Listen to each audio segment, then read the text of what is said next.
Всем привет, всем доброго времени суток. И сегодня поговорим о тормозах, которые скрипят. Ну что, ты пришел сюда и не знаешь, почему у тебя скрипит твой тормоз? А Вован знает. В общем, есть множество способов устранить этот плохой звук, когда оно все скрипит, пищит.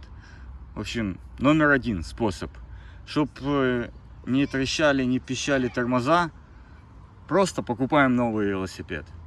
Купили новый велик, и все отлично, все нормально, уже ничего не шумит, не гудит, не рыпит.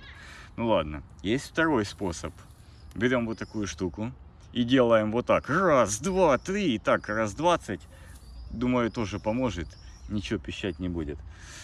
Так, но если честно, если серьезно, то это еще может быть много всяких вещей. У меня гидравлические тормоза. И вот они тоже сильно пищали. Я снял и посмотрел на вот они, сами колодки. Колодки более-менее в хорошем состоянии. Ну, оно сразу видно, когда ты их открутишь. Если колодки плохие, нужно заменить колодки. Нужно обращать на диск, есть на нем выработка или нет. Но самое часто, если диск нормальный и колодки нормальные, оно пищит и трещит из-за того, что попало какое-то как бы масло и вот такое. Ну, поджигать диск — это тоже такое дело. Можно его над огнем обработать, но я этого не делал, потому что у меня получилось немножко проще. Ну, во-первых, его надо снять масло, то есть продезинфицировать. Взять спиртик и протереть. Ну, спирта-то нету, мы же уже все выпили вчера, блин.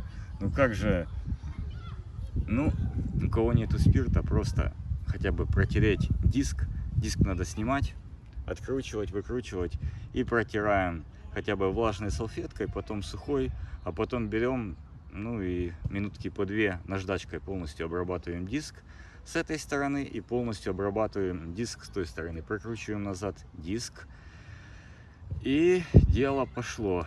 Колодки снимаем, ложим наждачку на пол и начинаем эти колодки просто по наждачке вводить. Это у нас наждачка, это у нас колодка. Берем колодку и начинаем вот так вот затирать. Первую, вторую затерли, поставили назад, и оно работает идеально. В общем, пишите, кому какой способ нравится больше всего. Ну, мне именно этот третий способ помог. В общем, всем спасибо за просмотр. Пока-пока. Ставим, сами знаете, что надо ставить. До новых встреч.